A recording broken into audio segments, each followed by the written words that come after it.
মোবাইলের মাধ্যমে all university student অর্থাৎ যেমন ধরো কল্যাণী ইউনিভার্সিটি, বিদ্যাসাগর ইউনিভার্সিটি, ক্যালকাটা ইউনিভার্সিটির স্টুডেন্টরা বিভিন্ন সেমিস্টারে, যেমন ধরো সেকেন্ড সেমিস্টার, ফোর্থ সেমিস্টার এবং সিক্স সেমিস্টার, ইউজি এবং পিজি স্টুডেন্টরা অযথা সাইবার ক্যাফে অর্থ ব্যয়ের পাশাপাশি তোমরা সময় ব্যয় করে থাকো। তো তোমরা মোবাইলের মাধ্যমে মাত্র 2 মিনিটে কিভাবে এক্সামিনেশনের ফর্ম ফিল আপ করবে, তো আজকের ভিডিওতে সেটাই আমি দেখাতে চলেছি। তোমরা এক্সামিনেশন ফর্ম ফিল আপ করবার জন্য মোবাইলের যে কোনো একটি ব্রাউজার ওপেন করে নেবে। সেখানে গিয়ে তোমাদেরকে টাইপ করতে হবে PCDPCALVU সেমিস্টার 6 2023, অর্থাৎ তুমি বিদ্যাসাগর ইউনিভার্সিটির হলে VU লিখবে, এখানে ক্যালকাটা ইউনিভার্সিটির হলে KU লিখবে এবং কল্যাণী ইউনিভার্সিটির হলে কল্যাণী লিখবে। তোমরা তারপর সিম্পলি সার্চ করবে। তো সার্চ করার পর তোমাদের সামনে একটি লিঙ্ক শো করবে।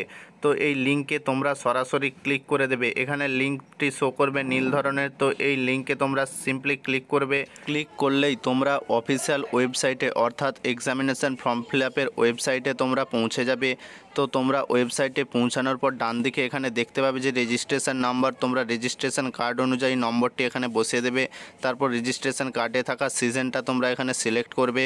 তারপর নিচে সাবমিট অপশানে ক্লিক করবে। তো তোমরা সাবমিট অপশানে ক্লিক করার সাথে সাথেই তোমাদের নিজস্ব আইডি অর্থাৎ তোমার নামে থাকা এক্সামিনেশন ফর্ম ফিল আপের পেজটিতে তোমরা পৌঁছে যাবে। তোমরা এখানে দেখতে পাচ্ছ যে মোবাইল নাম্বার, তো এই মোবাইল নাম্বারটি তোমরা এখানে চাইলে চেঞ্জ করতে পারো।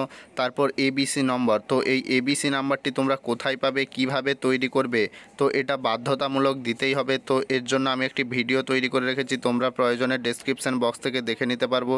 তারপর তোমরা এখানে দেখতে পাচ্ছ যে তোমাদের বিষয় চুজ, তো তোমরা এখানে তোমাদের বিষয়টি চুজ করে নেবে। তো আমি এখানে আমার বিষয়টি চুজ করে নিচ্ছি, তোমরা দেখে নাও। এইভাবে তোমরা তোমাদের দুটি বিষয় চুজ করে নেবে। তারপর বাঁদিকে এখানে টিক বক্সে তোমরা সিম্পলি ক্লিক করবে। তারপর নিচে সাবমিট অপশানে তোমাদেরকে সিম্পলি ক্লিক করতে হবে। তো নিচে সাবমিট অপশানে ক্লিক করার সাথে সাথেই তোমরা তোমাদের এক্সামিনেশন ফর্ম ফিল আপে তুমি যে বিষয়গুলি চুজ করলে সেগুলি ঠিক কিনা তোমরা এটা ওকে করে দেবে। তো ওকে করার পর তোমরা তোমাদের এক্সামিনেশন ফর্ম ফিল আপটি হয়ে যাবে। তো এটা দেখার জন্য তোমরা নিচের দিকে স্ক্রল ডাউন করবে। স্ক্রল ডাউন করলে দেখতে পাবে যে তোমরা যে বিষয়গুলি চুজ করেছিলে সেই বিষয়গুলি অলরেডি এখানে ঠিক হয়ে গিয়েছে। তারপর তোমরা এটা প্রিন্ট আউট করে নিতে পারো বা তোমরা মোবাইলে ডাউনলোড করে নিতে পারো। তোমরা মোবাইলে ডাউনলোড করবার জন্য তোমরা এখানে দেখতে পাচ্ছ যে বাঁদিকে প্রিন্ট অপশান রয়েছে। তোমরা এই প্রিন্ট অপশানে সিম্পলি ক্লিক করবে। ক্লিক করার সাথে সাথেই তোমাদের সামনে এই ধরনের কিছু ইন্টারফেস ওপেন হবে। তো তোমরা এটা মোবাইলে সেভ করে রাখার জন্য তোমরা পিডিএফ আকারে যদি ডাউনলোড করতে চাও, তার জন্য তোমরা ডান দিকে এখানে 3 ডট অপশান দেখতে পাবে, এখানে সেভ অ্যাজ পিডিএফ দেখতে পাবে। তো এই সেভ অ্যাজ পিডিএফে ক্লিক করবে। ক্লিক করার পরেই তোমরা এখানে সেভ করে নেবে। তো এটা সেভ করে নেওয়ার পরেই তোমাদের মোবাইল এটি সেভ হয়ে গেল।